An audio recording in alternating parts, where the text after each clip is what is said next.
on a déjà on est parti d'un constat et d'un parti pris, c'est que vous avez à la fois le financement de l'univers corporate d'une entreprise, donc de son activité, et on voit là toute la complexité de pouvoir accompagner sur le long terme une entreprise dans toute sa diversité et sur l'ensemble des composantes E, S et G. Et il y a je dirais, des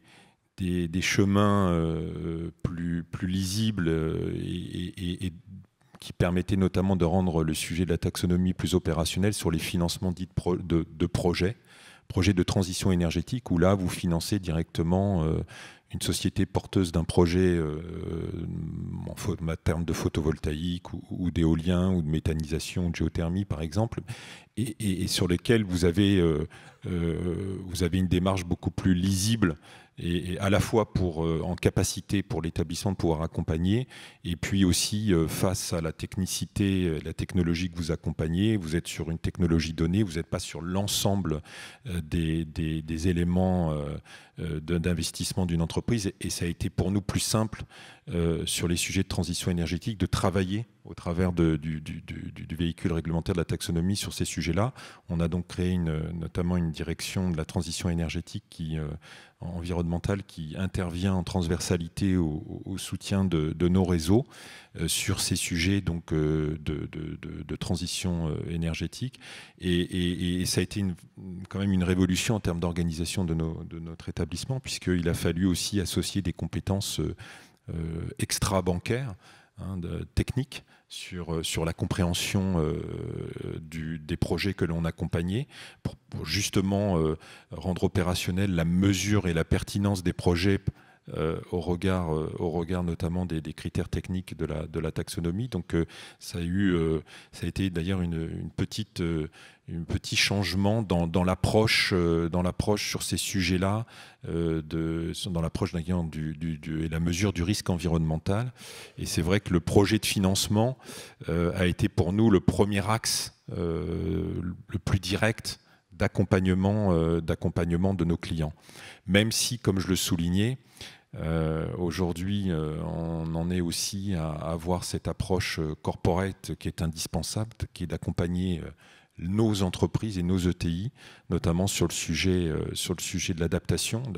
de leur modèle économique face à ces sujets de risques physiques et de risques de transition. Et ça, justement, pour terminer, comment vous faites, l'expertise, elle est transverse, justement, vous l'avez dit. Concrètement, comment vous travaillez par rapport à la problématique d'une ETI qui vient vous voir, justement, quelle force vous mobilisez? En fait, on a aujourd'hui en interne intégré en fait à l'accompagnement, à notre force commerciale, intégré ce qu'on appelle des experts, notamment des experts ESG. Alors dans une double démarche, qui est une démarche à la fois de sensibilisation et de formation de notre réseau sur la compréhension, on va dire, générale de l'environnement et de la problématique des transitions et des enjeux stratégiques de transition ESG. Et aujourd'hui, au-delà de cet aspect, on en est aussi à avoir une approche beaucoup plus concrète et très pragmatique sur les enjeux par secteur d'activité, voire sous-secteur d'activité. Ce qui fait que d'ailleurs, par rapport au découpage traditionnel de nos marchés, puisqu'on adresse principalement l'immobilier, les institutionnels et nos entreprises. Par exemple, je vais prendre un exemple, on développe une expertise sur l'immobilier d'entreprise, l'immobilier de promotion, l'immobilier au travers de nos acteurs que sont les bailleurs sociaux. Et donc on développe une expertise sur l'immobilier face aux enjeux, l'immobilier durable face aux enjeux de transition. Donc on est là véritablement aussi sur, je dirais, un changement organisationnel assez fort sur l'expertise et l'approche. Et je soulignais notamment notre DTE,